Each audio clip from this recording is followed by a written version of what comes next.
Jesus Reigns. യേശു വാഴുന്നു. അനുഗ്രഹിക്കപ്പെട്ട ഈ ശുശ്രൂഷകളിലേക്ക് നിങ്ങൾക്ക് വീണ്ടും സ്വാഗതം. ഇന്നു മുതലുള്ള എപ്പിസോഡുകളിൽ ദൈവത്തിൻ്റെ ദാനങ്ങൾ എന്ന ഒരാലോചന ഞാൻ നിങ്ങളുമായി പങ്കുവയ്ക്കുവാൻ ആഗ്രഹിക്കുന്നു.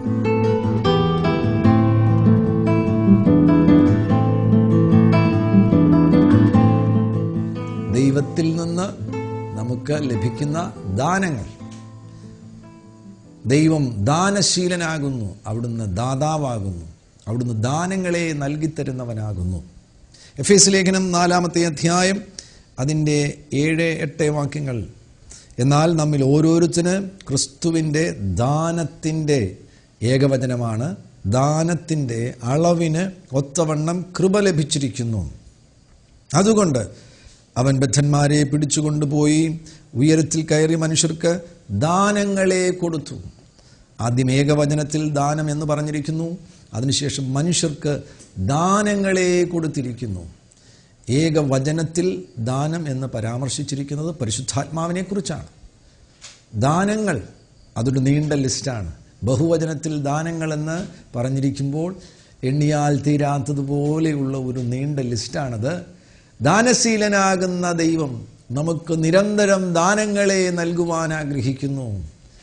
ഈ വചനം കേട്ടുകൊണ്ടിരിക്കുന്ന സന്ദർഭത്തിലും നിങ്ങൾക്ക് സ്വർഗീയമാകുന്ന ദാനങ്ങൾ സുലഭമായി ലഭിക്കുവാൻ ഇടവരും. ഏത് നിമിഷവും ദൈവസാന്നിധ്യത്തിൽ നിങ്ങൾ കടന്നു വരുമ്പോൾ, കർത്താവുമായിട്ട് നിങ്ങൾക്കൊരു കൂട്ടിമുട്ടൽ ഉണ്ടാകുമ്പോൾ ആരും വെറുതെ മടങ്ങിപ്പോകേണ്ടതായിട്ട് വരില്ല. സ്വർഗീയമാകുന്ന ചില ദാനങ്ങൾ, ചില സമ്മാനങ്ങൾ അവിടുന്ന് നമ്മുടെ മേൽ ചൊരിയുവാൻ ഇടവരും. 2 കൊരിന്ത്യർ അതിൻ്റെ 9-ാമത്തെ അധ്യായം 15-ാമത്തെ വാക്യത്തിലും ഏകവചനത്തിൽ ദാനം എന്ന് നമുക്ക് കാണുവാൻ കഴിയുന്നുണ്ട്. പറഞ്ഞ് തീരാത്ത ദാനം നിമിത്തം ദൈവത്തിന് സ്തോത്രം. പറഞ്ഞ് തീരാത്ത അൺസ്പീക്കബിൾ ഗിഫ്റ്റ് എന്നാണ് ഇവിടെ നമുക്ക് കാണുവാൻ കഴിയുന്നത്. അൺഡിസ്ക്രൈബിൾ ഗിഫ്റ്റ്. പറഞ്ഞ് തീരാത്ത ദാനം നിമിത്തം ദൈവത്തിന് സ്തോത്രം. ഈ ഏകവചനത്തിൽ ഇവിടെ പറഞ്ഞിരിക്കുന്ന ദാനം അതാരാകുന്നു? അത് യേശു ക്രിസ്തുവാണ്. പറഞ്ഞു തീരാത്ത അൺസ്പീക്കബിൾ ആകുന്ന ഗിഫ്റ്റ് നമ്മുടെ കർത്താവാകുന്ന യേശു ക്രിസ്തുവാകുന്നു. അവിടുന്ന് സർവശക്തനാകുന്ന ദൈവമാണ്. അവിടുന്ന് ഏകജാതനാകുന്ന പുത്രനാണ്. എബ്രായ ലേഖകന്റെ ഭാഷയിൽ പറയുകയാണെങ്കിൽ അവിടുന്ന് തേജസ്സിൻ്റെ പ്രഭയാണ്. യേശു ആരാകുന്നു? തേജസ്സിൻ്റെ പ്രഭയാകുന്നു. അഥവാ അതിനെ വിശദീകരിക്കുകയാണെങ്കിൽ വെളിച്ചത്തിൽ നിന്നുള്ള വെളിച്ചമാകുന്നു. പ്രകാശരശ്മികൾ പരത്തുന്ന വെളിച്ചത്തിൽ നിന്നുള്ള വെളിച്ചമാകുന്നു നമ്മുടെ കർത്താവാകുന്ന യേശു ക്രിസ്തു. അവിടുന്ന് തത്വത്തിൻ്റെ മുദ്രയാകുന്നു. അഥവാ പിതാവിൻ്റെ പൂർണ്ണ രൂപം നമുക്ക് യേശുവിൽ കാണുവാൻ കഴിയുന്നു. ദൈവത്തിൻ്റെ പൂർണ്ണ രൂപം നമുക്ക് യേശുവിൽ കാണുവാൻ കഴിയുന്നു. അതുകൊണ്ടാണ് യേശു ഒരിക്കൽ പറഞ്ഞത്, ഞാനും പിതാവും ഒന്നാകുന്നു. തത്വത്തിൻ്റെ മുദ്രയാകുന്ന യേശു ക്രിസ്തു അവിടുന്ന് രാജാതി രാജാവാകുന്നു. അവിടുന്ന് കർത്താതി കർത്താവാകുന്നു. അവിടുന്ന് പാപങ്ങൾക്ക് പരിഹാരം വരുത്തിയവനാകുന്നു. അവിടുന്ന് മഹിമയുടെ വലതുഭാഗത്തിരിക്കുന്നവനാകുന്നു. പാപങ്ങൾക്ക് യേശു പരിഹാരം വരുത്തിയതിനു ശേഷം ഇപ്പോൾ യേശു എവിടെയാകുന്നു? യേശു ഇപ്പോൾ സ്വർഗത്തിൽ മഹിമയുടെ വലതുഭാഗത്ത് ഇരിക്കുകയാണ്. അവിടുന്ന് മഹാപുരോഹിതനാകുന്നു. അവിടുന്ന് നമ്മുടെ അപ്പോസ്തോലനാകുന്നു. മഹാപുരോഹിതനാകുന്ന യേശു ക്രിസ്തു ഇപ്പോൾ സ്വർഗത്തിൽ മഹിമയുടെ വലതുഭാഗത്ത് ഇരിക്കുന്നതിനാൽ അത് നമുക്ക് നൽകുന്ന സന്ദേശം എന്ന് പറയുന്നത് എല്ലാം അവിടുന്ന് പൂർത്തിയാക്കി. സകലവും അവിടുന്ന് പൂർത്തിയാക്കി. ഇനിയും യാതൊന്നും മനുഷ്യൻ്റെ വിമോചനവുമായുള്ള ബന്ധത്തിൽ, അവൻ്റെ സ്വാതന്ത്ര്യവുമായുള്ള ബന്ധത്തിൽ, അവൻ്റെ സൗഖ്യവുമായുള്ള ബന്ധത്തിൽ, അവൻ്റെ രക്ഷയുമായുള്ള ബന്ധത്തിൽ, അവൻ്റെ വിടുതലുമായുള്ള ബന്ധത്തിൽ ഇനിയും ഒന്നും പൂർത്തീകരിക്കുവാൻ ശേഷിക്കുന്നില്ല. സകലവും പൂർത്തിയായി. അതുകൊണ്ടാണ് മഹാപുരോഹിതനാകുന്ന യേശു ക്രിസ്തു മഹിമയുടെ വലതുഭാഗത്ത് ഇരിക്കുന്നത്. ഇരുന്നരുളുന്നവനാകുന്ന ഏകജാതനാകുന്ന പുത്രൻ തമ്പുരാൻ, മഹാരാജാവാകുന്ന യേശു ക്രിസ്തു. യേശുവിൽ നിന്ന് നമുക്ക് ലഭ്യമാകുന്ന ദാനങ്ങൾ, യേശുവിനെ തന്നെ നമുക്ക് ദാനമായി പിതാവ് നൽകിയിരിക്കുകയാണ്. അത് സ്വീകരിക്കുവാൻ വിശ്വാസത്താൽ നിങ്ങൾക്ക് കഴിയുവാനിടവരട്ടെ. ദാനമെന്ന് പറയുമ്പോൾ അതിലടങ്ങിയിരിക്കുന്ന പ്രധാനപ്പെട്ട കാര്യം, അത് ഒരിക്കലും നമുക്ക് നേടിയെടുക്കുവാൻ കഴിയുകയില്ല. പിടിച്ചെടുക്കുവാൻ കഴിയത്തില്ല. അത് ഏൺ ചെയ്യുവാൻ വേണ്ടി എന്തെങ്കിലും നമുക്ക് പ്രവർത്തിക്കുവാൻ കഴിയുകയില്ല. പ്രവൃത്തി കൂടാതെ സൗജന്യമായി ലഭിക്കുന്നതാണ് ദാനമെന്ന് പറയുന്നത്. അത് കൃപയാൽ ലഭിക്കുന്നതാകുന്നു. നമ്മുടെ ജീവിതത്തിൽ അതിന് യാതൊരു യോഗ്യതയില്ല എങ്കിൽ പോലും, നമ്മൾ പൂർണ്ണമായും അയോഗ്യരാകുന്നു എങ്കിൽ പോലും, ദൈവത്തിന് നമ്മെ നോക്കുമ്പോൾ അവിടുത്തേക്ക് നമ്മിൽ പ്രീതിവാത്സല്യം ജനിക്കുകയാണ് എങ്കിൽ, നമ്മെ നോക്കുമ്പോൾ നമ്മോട് അനുകൂലത തോന്നുകയാണ് എങ്കിൽ, നിശ്ചയമായിട്ടും ദൈവത്തിന് നമ്മെ നോക്കുമ്പോൾ അനുകൂലത, പ്രീതിവാത്സല്യം ഉളവാകുവാനിട വരും. അതിൻ്റെ പരിണിത ഫലമായിട്ടാകുന്നു ആ ദാനം നമുക്ക് ലഭിക്കുവാനിട വരുന്നത്. ഏറ്റവും രസകരമാകുന്നൊരു കാര്യം പറയട്ടെ, മനുഷ്യകുലത്തിന് മുഴുവനുമായിട്ടാകുന്നു ഈ ദാനങ്ങളെ കർത്താവ് വാഗ്ദാനം ചെയ്യുന്നത്. തിരഞ്ഞെടുക്കപ്പെട്ട ഒരു ചെറിയ കൂട്ടത്തിന് വേണ്ടിയല്ല, ഒരു പ്രത്യേക വിഭാഗക്കാർക്ക് വേണ്ടിയല്ല ഈ ദാനത്തെ ദൈവം വാഗ്ദാനം ചെയ്യുന്നത്. മാനവകുലത്തിന് മുഴുവൻ, ജനിച്ച് ഇന്ന് ഭൂമിയിലായിരിക്കുന്ന മനുഷ്യകുലത്തിന് മുഴുവനും സൗജന്യമായി ദൈവം ഈ വാഗ്ദാനം, ദൈവം ഈ ദാനത്തെ വാഗ്ദാനം ചെയ്യുകയാണ്. അവിടെ സ്വീകരിക്കുവാൻ മാത്രം തയ്യാറായാൽ മതി. ഒരു ദാനത്തിൽ നമുക്ക് ശ്രദ്ധിക്കുകയാണെങ്കിൽ ദാതാവുണ്ട്, ദാനം ചെയ്യുന്ന വ്യക്തിയുണ്ട്, രണ്ട് അത് സ്വീകരിക്കുന്ന വ്യക്തിയുണ്ട്. കർത്താവ് ഇപ്പോൾ ചെയ്യുന്നത് എന്താണ്? കർത്താവ് ദാനവുമായി നിങ്ങളുടെ മുൻപിൽ നിൽക്കുകയാണ്. ആ ദാനം അവിടുത്തെ കരങ്ങളിൽ നിന്ന് നിങ്ങളിലേക്ക് പകരുവാൻ വേണ്ടി അവിടുന്ന് നിങ്ങളുടെ അരികിൽ നിൽക്കുന്നു. ഇവിടെ നിങ്ങളുടെ ദൗത്യമാണ് അത് കൈനീട്ടി സ്വീകരിക്കുക. നിങ്ങളുടെ സ്വന്തമായി തീരണമെന്നുണ്ടെങ്കിൽ ആ ദാനം കൈനീട്ടി സ്വീകരിക്കേണ്ടത് ആവശ്യമാണ്. ദാനം ചെയ്യുന്ന കർത്താവ് ചെയ്യേണ്ട കാര്യം ചെയ്തു കഴിഞ്ഞിരിക്കുകയാണ്. അവിടുത്തെ ഭാഗം പൂർത്തിയായിരിക്കുകയാണ്. ആരുടെ ഭാഗമാണ് ഇനി പൂർത്തിയാകുവാനുള്ളത്? നമ്മുടെ ഭാഗമാണ് ഇനി പൂർത്തിയാകുവാനുള്ളത്. സൗജന്യമായി കർത്താവ് നമുക്ക് വാഗ്ദാനം ചെയ്യുന്ന യേശുവിനെ നാം ഇരുകരങ്ങളും നീട്ടി സ്വീകരിക്കണം. നമ്മുടെ സൗഖ്യത്തിനായി പിതാവ് നമുക്ക് നൽകുന്ന യേശുവിനെ നാം ഇരുകരങ്ങളും നീട്ടി സ്വീകരിക്കണം. നമ്മുടെ രക്ഷയ്ക്കായി, നമ്മുടെ പാപവിമോചനത്തിനായി സൗജന്യമായി നമുക്ക് വാഗ്ദാനം ചെയ്യുന്ന യേശുവിനെ നാം ഇരുകരങ്ങളും നീട്ടി സ്വീകരിക്കണം. യോഹന്നാന്റെ സുവിശേഷം 3-ാം അധ്യായം 16-ാമത്തെ വാക്യം പ്രസിദ്ധമാകുന്ന വാക്യമാകുന്നുവല്ലോ, തൻ്റെ ഏകജാതനായ പുത്രനിൽ വിശ്വസിക്കുന്ന ഏവനും നശിച്ചു പോകാതെ നിത്യജീവൻ പ്രാപിക്കേണ്ടതിന് ദൈവം യേശുവിനെ നൽകുവാൻ തക്കവണ്ണം ലോകത്തെ സ്നേഹിച്ചു. അവിടുത്തെ സ്നേഹത്തിൻ്റെ ആധാരത്തിൽ നമുക്ക് നൽകുന്ന ദാനമാണ് യേശു. ആർക്കാണിത് നൽകുന്നത്? ലോകത്തിനാണ്, മനുഷ്യകുലത്തിന് മുഴുവനാണ്. ഒരു പ്രത്യേകമാകുന്ന വിശുദ്ധന്മാരുടെ ഗണത്തിനല്ല യേശുവിനെ വാഗ്ദാനം ചെയ്യുന്നത്. മഹാപാപികളുടെ കൂട്ടമാകുന്ന ലോക മനുഷ്യർക്ക് മുഴുവൻ യേശുവിനെ പിതാവ് വാഗ്ദാനം ചെയ്യുന്നു. യേശുവിനാൽ പാപവിമോചനവും പാപത്തിൽ നിന്നുള്ള രക്ഷയും സൗജന്യമായി നമുക്ക് സ്വന്തമാക്കുവാൻ കഴിയും. ലോകത്തിന് വാഗ്ദാനം ചെയ്യുന്ന ദാനമാകുന്ന യേശുവിനെ സ്വീകരിക്കുവാൻ നാം തയ്യാറാകുന്നു എങ്കിൽ, ദാനമാകുന്ന യേശു നമ്മുടെ വ്യക്തിപരമാകുന്ന ജീവിതത്തിലേക്ക് വന്നു കഴിഞ്ഞാൽ, അവിടുന്ന് വന്നു കഴിഞ്ഞാൽ പരിവർത്തനങ്ങൾ നമ്മിൽ സംഭവിക്കുവാനിട വരും, മാറ്റങ്ങൾ നമ്മിൽ സംഭവിക്കുവാനിട വരും. അത് നമ്മെ കൊണ്ടെത്തിക്കുവാൻ പോകുന്നത് എവിടെയാണ്? നമ്മെ യേശുവിനെ പോലെയാക്കുന്ന ആ ഉന്നതമാകുന്ന അതിശ്രേഷ്ഠമാകുന്ന അനുഭവത്തിലേക്കാണ് അത് നമ്മെ കൊണ്ടെത്തിക്കുവാനിട വരുന്നത്. ഇന്നിപ്പോൾ നമ്മുടെ വ്യക്തിപരമാകുന്ന ജീവിതത്തിൽ നാം പരിശോധിക്കുകയാണെങ്കിൽ തന്നെ ലഭ്യമായതല്ലാതെ നമുക്കെന്തുണ്ട്? ദാനമായി ലഭിച്ചതല്ലാതെ നമുക്കെന്തുണ്ട്? നമ്മുടെ വ്യക്തിപരമാകുന്ന ജീവിതം തന്നെ ശ്രദ്ധിക്കുക. നമ്മുടെ ജനനം ഉൾപ്പെടെയുള്ള കാര്യങ്ങൾ, ജനിക്കുന്ന തീയതി നമുക്ക് തീരുമാനിക്കുവാൻ കഴിയുമോ? ഇല്ല. ജനിക്കേണ്ട സ്ഥലം നമുക്ക് തീരുമാനിക്കുവാൻ കഴിയുമോ? ഇല്ല. ജനിക്കുവാൻ വേണ്ടി തിരഞ്ഞെടുക്കേണ്ട മാതാവിനെയും പിതാവിനെയും നമുക്ക് തീരുമാനിക്കുവാൻ കഴിയുമോ? ഇല്ല. നാം തന്നെ ദൈവത്തിൻ്റെ ദാനമാകുന്നു. നിങ്ങൾ മനുഷ്യനായി ഭൂമിയിൽ പിറന്നിരിക്കുന്നു എങ്കിൽ, നിങ്ങൾ പിറക്കുന്ന അതേ സമയത്ത് തന്നെ പിറക്കുവാൻ തുടങ്ങി അനേകം കുഞ്ഞുങ്ങൾ മരിച്ചു പോയിട്ടും നിങ്ങൾ ജീവനോടുകൂടെ ഈ ഭൂമിയിൽ വന്നത് അതിൻ്റെ പിന്നിൽ പ്രവർത്തിച്ച ദൈവത്തിൻ്റെ കരമുണ്ട്. നിങ്ങൾ പോലും അറിയാതെ നിങ്ങളെ സംരക്ഷിച്ച ദൈവത്തിൻ്റെ അത്ഭുതകരമുണ്ട്. നിങ്ങൾ തന്നെ ഒരു ദാനമാകുന്നു. ദാനമായി ഭൂമിയിലേക്ക് വന്നിരിക്കുന്ന നിങ്ങളുടെ മുൻപിൽ ദൈവം തന്നെ വീണ്ടും ഇതാ ദാനങ്ങളുമായി വരികയാണ്. ഈ ഭൂമിയിലേക്ക് വന്നിരിക്കുന്ന നിങ്ങൾ ഇനി തീരുമാനങ്ങൾ എടുക്കേണ്ടവരാകുന്നു. ആ തീരുമാനങ്ങൾ, നല്ല തീരുമാനങ്ങൾ മുഖാന്തരമാകുന്നു നിങ്ങളുടെ ജീവിതം ഈ ഭൂമിയിലും വരുവാനുള്ള ലോകത്തിലും ഐശ്വര്യപൂരിതമായി തീരുവാൻ പോകുന്നത്. അതുകൊണ്ടാണ് വീണ്ടും വാഗ്ദാനങ്ങളുമായി ദൈവം നിങ്ങളുടെ അരികിൽ വരുന്നത്. ഞാൻ നിങ്ങൾക്ക് ദാനങ്ങളെ നൽകിത്തരാം, ഞാൻ നിനക്ക് ദാനത്തെ നൽകിത്തരാം, ദാനമാകുന്ന യേശുവിനെ നൽകിത്തരാം. നീ ഭൂമിയിൽ അധ്വാനിക്കുകയും കഷ്ടപ്പെടുകയും ബുദ്ധിമുട്ടുകയും പ്രവർത്തിച്ച് കുഴഞ്ഞു പോവുകയും ചെയ്യേണ്ട കാര്യമില്ല. ദാനമാകുന്ന യേശുവിനെ നീ സ്വീകരിക്കുകയാണ് എങ്കിൽ അയോഗ്യനാകുന്ന നിനക്ക്, ഒരു യോഗ്യതയുമില്ലാത്ത നിനക്ക് ദൈവത്തിൽ നിന്ന് ലഭ്യമാകുന്ന സകല ആശീർവാദങ്ങളും സൗജന്യമായി ലഭിക്കുവാനിടവരും.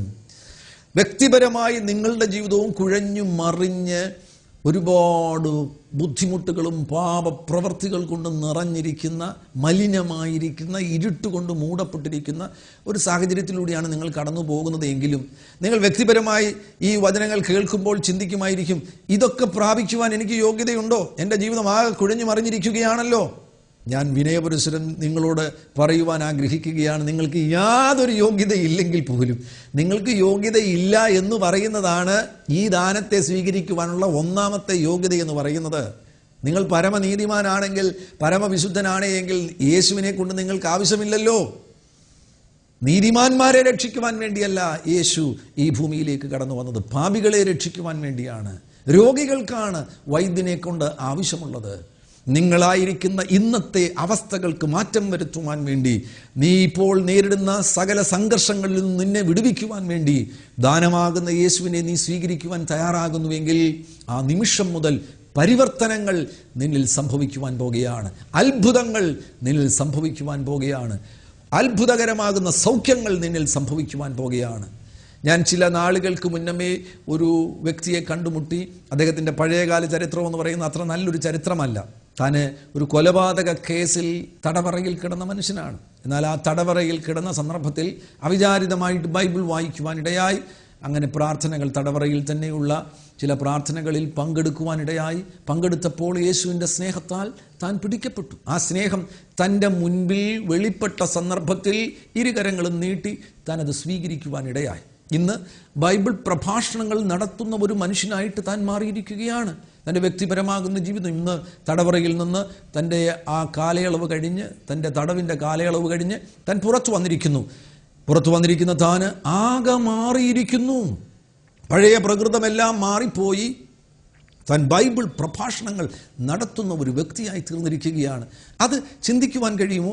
അത്ര മോശമായ ഒരു പശ്ചാത്തലം. ആ പശ്ചാത്തലത്തിൽ നിന്ന് ഈ മനുഷ്യൻ എങ്ങനെയാണ് ഇത്ര വലിയൊരു മാറ്റമുണ്ടാകുവാൻ ഇടയായത്? അദ്ദേഹത്തിൻ്റെ ബാല്യകാലങ്ങളൊക്കെ ശ്രദ്ധിച്ച് ഞാൻ പഠിച്ച സന്ദർഭത്തിൽ അദ്ദേഹത്തിൻ്റെ അനുഭവം എന്നോട് പങ്കുവച്ചപ്പോൾ എനിക്ക് മനസ്സിലായി, തനിക്ക് തന്നെ വെളിപ്പെടുന്ന ഒരു നിസ്സഹായാവസ്ഥയുണ്ട്. ഒരു മനുഷ്യൻ ഈ ഭൂമിയിൽ കൊലപാതകം ചെയ്യുമ്പോൾ, വളരെ ദുഷ്ടനായി ഈ ഭൂമിയിൽ ജീവിക്കുമ്പോൾ അയാളുടെ കുറ്റമാണ് എന്ന് പറഞ്ഞ് നമുക്ക് ആ മനുഷ്യനെ തിരസ്കരിക്കുവാൻ വളരെ എളുപ്പമാണ്. പക്ഷേ യഥാർത്ഥത്തിൽ നാം ആ സാഹചര്യങ്ങളും അവൻ വളർന്നു വന്ന പശ്ചാത്തലവും എല്ലാം പരിശോധിക്കുകയും പഠിക്കുകയും ചെയ്യുകയാണെങ്കിൽ മനുഷ്യൻ അനുഭവിക്കുന്ന ചില നിസ്സഹായാവസ്ഥകളുണ്ട്. പലതിനെയും അവന് ജയിക്കുവാൻ കഴിയുന്നില്ല. സ്വന്തം ശക്തി കൊണ്ട് അവന് ജയിക്കുവാൻ കഴിയുന്നില്ല. അവനൊരു ആത്മാവാകുന്നു എങ്കിൽ പോലും അവൻ ആത്മാവായി ജീവിക്കുവാൻ കഴിയുന്നില്ല. അവൻ ജഡത്തിൻ്റെ നിലവാരത്തിലേക്ക്, അല്ലെങ്കിൽ മൃഗങ്ങളുടെ നിലവാരത്തിലേക്ക് തരം താണു പോകുകയാണ്. അതാണ് മനുഷ്യന് സംഭവിച്ചിരിക്കുന്നത്. അതുകൊണ്ടാണ് നമുക്ക് ഉൽപ്പത്തി പുസ്തകത്തിൽ കാണുവാൻ കഴിയുന്നത് 9-ാമത്തെ അധ്യായത്തിൽ അവിടെ ഒരു പ്രളയത്തെ അയച്ച് മനുഷ്യകുലത്തെ മുഴുവൻ കർത്താവ് ഇല്ലാതാക്കുവാനിടയായി. കാരണം മനുഷ്യനെ നോക്കിക്കഴിഞ്ഞപ്പോൾ ദൈവത്തിന് മനസ്സിലായി, ഇവനെ ഞാൻ സൃഷ്ടിച്ചതൊരു ആത്മാവായിട്ടാകുന്നുവെങ്കിൽ പോലും ആ ആത്മാവിന് പാർക്കുവാനുള്ളൊരു ശരീരമാണ് ഈ ശരീരമെന്ന് പറയുന്നത്. പക്ഷേ ഇവൻ ജഡത്തിൻ്റെ നിലവാരത്തിലേക്ക് പോയി, മൃഗത്തിൻ്റെ നിലവാരത്തിലേക്ക് പോയിരിക്കുന്നതിനാൽ അവൻ ആത്മാവായിട്ടല്ല ജീവിക്കുന്നത്, ജഡമായിട്ടവൻ ജീവിക്കുന്നതിനാൽ അന്ന് മനുഷ്യകുലത്തെ മുഴുവൻ, നോഹയെയും 8 പേരെയും ഒഴിച്ച് മനുഷ്യകുലത്തെ മുഴുവനും ദൈവം ഇല്ലാതെയാക്കുവാൻ തയ്യാറായി. ആ പ്രളയം മുഖാന്തരമായിട്ട് നശിപ്പിച്ചു കളഞ്ഞു. പക്ഷേ ഈ കാലം എന്ന് പറയുന്നത് കൃപയുടെ കാലമാണ്. നിന്നിലേക്ക് കൃപാദാനങ്ങളെ ചൊരിയുന്ന ഒരു കാലഘട്ടത്തിലാണ് നീ ജീവിക്കുന്നത്. നിന്റെ ജീവിതം എത്ര മോശമായ അവസ്ഥയിലാണെങ്കിലും, ജഡതുല്യമാകുന്ന അവസ്ഥയിലാകുന്നുവെങ്കിലും കർത്താവ് നിന്നെ നിഗ്രഹിക്കുവാനോ ഇല്ലാതെയാക്കുവാനോ നശിപ്പിക്കുവാനോ ഒടുക്കിക്കളയുവാനോ അല്ല നിന്റെ അരികിൽ വരുന്നത്. കർത്താവ് പറയുന്നു, നിനക്ക് സ്വയം ഇതിലൊന്നും വിജയം പ്രാപിക്കുവാൻ കഴിയുകയില്ല. നിന്റെ സ്വന്തം അധ്വാനം കൊണ്ടോ പ്രയത്നം കൊണ്ടോ ഒന്നും നീ ഇതിൽ ജയിക്കുകയില്ല. എന്നാൽ ഞാൻ നിനക്കൊരു ദാനത്തെ നൽകിത്തരാം, യേശുവിനെ ഞാൻ നൽകിത്തരാം. യേശു നിന്റെ ജീവിതത്തിൽ വരികയാണ് എങ്കിൽ യേശുവിനാൽ നീ ഈ മേഖലകളിൽ വിജയിയായി തീരുവാൻ പോകുന്നു. തടവറയിൽ കിടന്ന ആ മനുഷ്യനുണ്ടായ മാറ്റം അതുകൊണ്ടാണ്. അവൻ യേശുവിനെ സ്വീകരിച്ചു കഴിഞ്ഞപ്പോൾ അവൻ്റെ ജീവിതം ആകമാനം മാറി. ഇന്ന് ബൈബിൾ പ്രഭാഷണങ്ങൾ നടത്തുന്ന ഒരു വ്യക്തിയായി താൻ തീർന്നിരിക്കുകയാണ്. നിങ്ങൾ സെന്റ് അഗസ്റ്റിൻ്റെ ചരിത്രം ഒരുപക്ഷെങ്കിൽ പഠിച്ചിട്ടുണ്ടായിരിക്കാം. 354 AD ജനിച്ച അഗസ്റ്റിൻ, 430 AD വരെ ജീവിച്ചിരുന്ന അഗസ്റ്റിൻ, സെന്റ് അഗസ്റ്റിനെ കുറിച്ച് നിങ്ങൾ കേട്ടിട്ടുണ്ടായിരിക്കാം. എന്നാൽ സെന്റ് അഗസ്റ്റിന് ഒരു സെയിൻറ്റ് എന്ന് നാം ഇന്ന് വിളിക്കുന്നു, വിശുദ്ധൻ എന്ന് വിളിക്കുന്നു. പക്ഷേ വിശുദ്ധനെന്ന് വിളിക്കുവാൻ കഴിയുന്ന യോഗ്യതകളൊന്നും തൻ്റെ ജീവിതത്തിൻ്റെ ആദ്യ കാലയളവിൽ ഉണ്ടായിരുന്നില്ല. തൻ്റെ ബാല്യകാലത്ത് ഹെഡനിസം എന്ന് പറയുന്ന ഒരു തത്വശാസ്ത്രത്തെ അനുഗമിച്ച വ്യക്തിയാണ്. ഹെഡനിസ്റ്റായിട്ട് ജീവിച്ചൊരു വ്യക്തിയാണ്. ഹെഡനിസം എന്ന് പറഞ്ഞു കഴിഞ്ഞാൽ സുഖങ്ങളാണ് ജീവിതത്തിൽ ഏറ്റവും പരമോന്നതമായത്. ഒരു മനുഷ്യൻ പ്ലഷറുകൾക്ക് വേണ്ടി ജീവിക്കുന്നു. പ്ലഷറുകളാണ് ഈ ഭൂമിയിൽ ഏറ്റവും പ്രാധാന്യം അർഹിക്കുന്നത്. അതിൽ തന്നെ ആ തത്വശാസ്ത്രത്തിൽ അവർ പഠിപ്പിക്കുന്നത് സോക്രട്ടീസിൻ്റെ ശിഷ്യനാകുന്ന ഒരു മനുഷ്യനാണ് ഈ തത്വശാസ്ത്രം ആരംഭിച്ചത്. ആ തത്വശാസ്ത്രത്തെ ആ കാലഘട്ടത്തിൽ അനുഗമിക്കുന്ന 10,000-കണക്കിന് ആളുകൾ ഉണ്ടായിരുന്നു. അതിനെ അനുഗമിച്ച ഒരു യൗവനക്കാരനായിരുന്നു അഗസ്റ്റിൻ എന്ന് പറയുന്നത്. അവർ പറയുന്ന ഒരു പ്രധാനപ്പെട്ട കാര്യമാണ് സുഖങ്ങൾ. അതിൽ തന്നെ ലൈംഗിക സുഖങ്ങൾ, ലൈംഗികമാകുന്ന സുഖങ്ങളാണ് ഏറ്റവും പ്രധാനപ്പെട്ടത്. അതിലൂടെ വേദനകളെ അകറ്റുക, അതായിരുന്നു അവരുടെ ശ്രമമെന്ന് പറയുന്നത്. ആ സുഖങ്ങൾ തേടി ആ സുഖങ്ങളിലൂടെ വേദനകളെ അകറ്റുക എന്നതാണ് അവർ ലക്ഷ്യം വെച്ചിരുന്നത്. പ്രിയമുള്ളവരെ, ഇന്ന് ലോകത്തിൽ ലഭ്യമാകുന്ന ഏറ്റവും മെച്ചമാകുന്ന പ്ലഷറുകളാകട്ടെ, സുഖങ്ങളാകട്ടെ, അവയ്ക്കൊന്നും വേദനകളെ അകറ്റുവാൻ കഴിയുകയില്ല. അതെല്ലാം കപടമാണ്. ആ പ്ലഷറുകൾ, സുഖങ്ങൾ നിങ്ങളിൽ നിന്ന് അപ്രത്യക്ഷമായി കഴിയുമ്പോൾ പൂർവാധികം ശക്തിയോടുകൂടെ ആ വേദനകൾ, പഴയ വേദനകളെല്ലാം വീണ്ടും പ്രത്യക്ഷമാകുവാനിട വരും. അത് മനസ്സിലെ വേദനകളാകട്ടെ, ശരീരത്തിലെ വേദനകളാകട്ടെ. ദുഃഖങ്ങളെയും വേദനകളെയും രോഗങ്ങളെയും അകറ്റുവാൻ പ്രാപ്തിയുള്ള ഒരേ ഒരു വ്യക്തി നസ്രയനാകുന്ന യേശു ക്രിസ്തുവാണ്. അഗസ്റ്റിൻ അതിനെ അനുഗമിച്ച വ്യക്തിയായിരുന്നു. അങ്ങനെ പാപത്തിൻ്റെ വഴികളിൽ ജീവിച്ച ഒരു മനുഷ്യനായിരുന്നു. ആ വ്യക്തിക്കൊരു വിശുദ്ധനായി തീരുവാൻ കഴിയുമോ? തന്നെ ആരാണ് രൂപാന്തരപ്പെടുത്തിയത്? ബൈബിളാണ് തന്നെ രൂപാന്തരപ്പെടുത്തിയത്. റോമാലേഖനം 13-ാമത്തെ അധ്യായത്തിലെ ചില വാക്യങ്ങൾ താൻ വായിച്ചു കൊണ്ടിരുന്നപ്പോഴാണ് പരിവർത്തനത്തിൻ്റെ ആരംഭ വിത്തുകൾ തൻ്റെ ഹൃദയത്തിൽ പതിയുവാനിട വന്നത്. 13-ാം അധ്യായം 11 മുതലുള്ള വാക്യങ്ങളിൽ, ഇത് ചെയ്യേണ്ടത് ഉറക്കത്തിൽ നിന്ന് ഉണരുവാൻ നാഴിക വന്നിരിക്കുന്നു എന്നിങ്ങനെ നിങ്ങൾ സമയത്തെ അറിയുകയാൽ തന്നെ നാം വിശ്വസിച്ച സമയത്തേക്കാൾ രക്ഷ ഇപ്പോൾ നമുക്ക് അധികം അടുത്തിരിക്കുന്നു. രാത്രി കഴിവാറായി, പകലടുത്തിരിക്കുന്നു. അതുകൊണ്ട് നാം ഇരുളിൻ്റെ പ്രവൃത്തികളെ വെച്ചുകളഞ്ഞ് വെളിച്ചത്തിൻ്റെ ആയുധവർഗം ധരിച്ചുകൊള്ളുക. പകൽ സമയത്തെന്ന പോലെ നാം മര്യാദയായി നടക്ക. വെറിക്കൂത്തുകളിലും മദ്യപാനങ്ങളിലുമല്ല, ശയനമോഹങ്ങളിലും ദുഷ്കാമങ്ങളിലുമല്ല, പിണക്കത്തിലും അസൂയയിലുമല്ല. കർത്താവായ യേശു ക്രിസ്തുവിനെ തന്നെ ധരിച്ചുകൊള്ളുവീൻ. മോഹങ്ങൾ ജനിക്കുമാർ ജഡത്തിനായി ചിന്തിക്കരുത്. ഈ വചനഭാഗങ്ങൾ വായിക്കുമ്പോഴാണ് അഗസ്റ്റിന് പരിവർത്തനം ആരംഭിച്ചത്. ആ പരിവർത്തനമാണ് തന്നെ ക്രൈസ്തവ ചരിത്രത്തിലെ സമുന്നതനാകുന്ന ഒരു വ്യക്തിയാക്കി തീർത്തത്.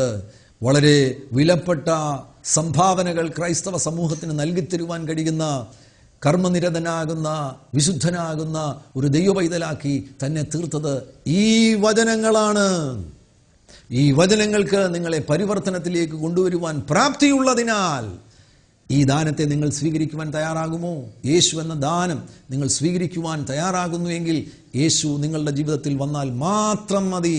യേശു നിങ്ങളുടെ ജീവിതത്തിൽ വരുന്നതിനാൽ അത് മുഖാന്തരമായി പരിവർത്തനങ്ങൾ സംഭവിക്കുവാനിടവരും.